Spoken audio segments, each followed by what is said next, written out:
Welcome back to my YouTube channel guys. आज के इस वीडियो में मैं आप लोगों को प्रेजेंट परफेक्ट कंटिन्यूअस टेंस बताऊंगा।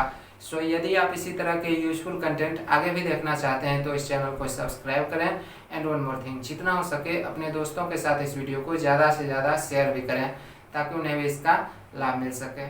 सबसे पहले मैं आपको प्रेजेंट परफेक्ट कंटिन्यूअस टेंस का पहचान बताऊंगा, उसके बाद अफर्मेटिव सेंटेंस अर्थात सकारात्मक वाक्य के लिए स्ट्रक्चर बताऊंगा, फिर एक्सरसाइज में आगे कंटिन्यू करेंगे। तो हिंदी वाक्य जिस क्रिया के अंत में ता रहा हूँ, ती रही हूँ, ता रहा है, ते रहे हो, ते रहे हैं इत्यादि लगा रहे तो उस क्रिया का अनुवाद प्राय हम प्रेजेंट परफेक्ट कंटिन्यूअस टेंस में करते हैं। फॉर एग्जाम्पल, मैं पढ़ता रहा हूँ, यहाँ पर आप देखो वाक्य अंत में ता रहा हूँ लगा हुआ है, ठीक है। अर्थात इस क्रिया का अनुवाद हम प्रेजेंट परफेक्ट कंटिन्यूअस टेंस में ही करेंगे। या फिर आपको कुछ ऐसे भी सेंटेंस मिलेंगे जहाँ पर भूतकालिक समय सूचक अर्थात 1 घंटे से, 2 घंटों से, 2 वर्षों से, सुबह से, 9 बजे से, 2019 ईस्वी से, ठीक है, प्लस रहा हूँ, रहे हैं, रही है, रहे हो, रही हो, रहा है इत्यादि लगा रहता है तो उस क्रिया का अनुवाद भी हम प्रेजेंट परफेक्ट कंटिन्यूअस टेंस में ही करते हैं। फॉर एग्जांपल, वह सुबह से पढ़ रहा है, यहाँ पर आप देखो सुबह से क्या है, भूतकालिक समय सूचक है,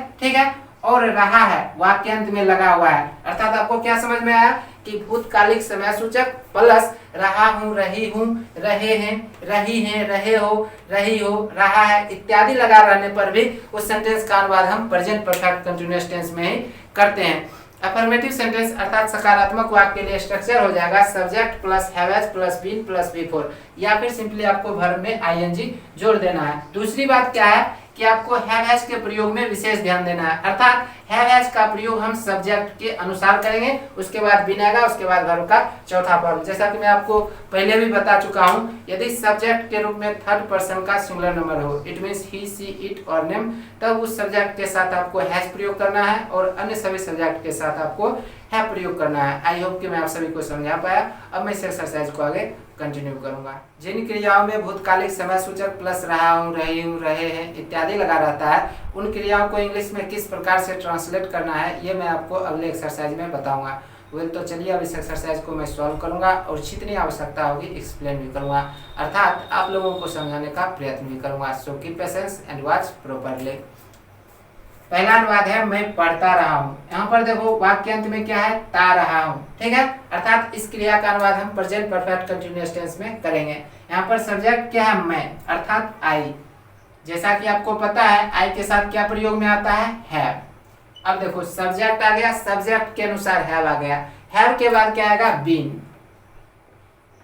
उसके बाद वर्ब का चौथा फॉर्म। वर्ब यहाँ पर क्या है, पढ़ता, अर्थात पढ़ना वर्ब है तो रीड का चौथा form reading.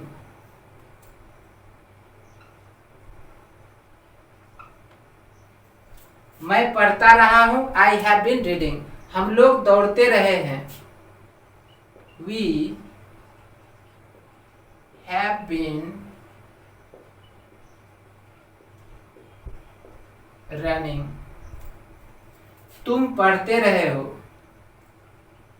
You have been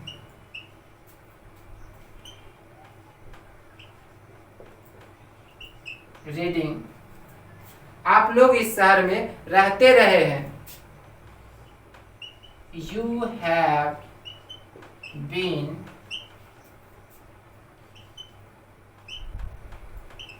living in this town.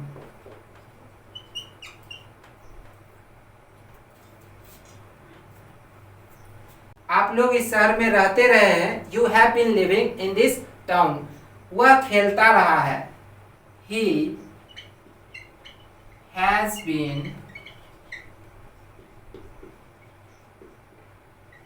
Playing.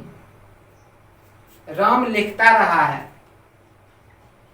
Ram has been writing. बच्चे रोते रहे हैं, द चिल्ड्रेन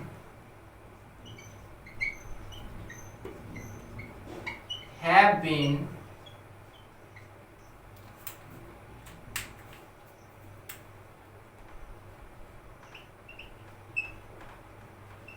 weeping। वीपिंग। बच्चे रोते रहे हैं, the children have been weeping. सबसे पहली बात, द चिल्ड्रेन क्या है, थर्ड पर्सन का प्लूरल नंबर है, इसलिए मैंने हैव प्रयोग किया। ही, राम, ये दोनों क्या था, थर्ड पर्सन का सिंगुलर नंबर था, इसलिए मैंने हैज प्रयोग किया। ठीक है, वे हंसते रहे हैं, they have been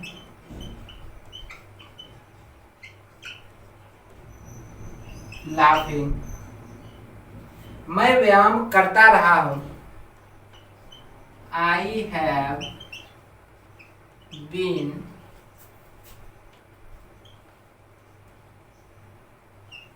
taking exercise. मैं व्यायाम करता रहा हूं, I have been taking exercise. आप कोशिश करते रहे हैं, यू हैव बीन ट्राइंग। हम लोग इंतजार करते रहे हैं, वी हैव बीन वेटिंग। वह तंग करती रही है, she has been vexing.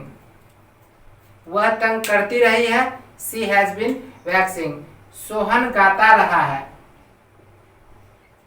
Sohan has been singing. मैं नाचता रहा हूं, आई हैव बीन डांसिंग।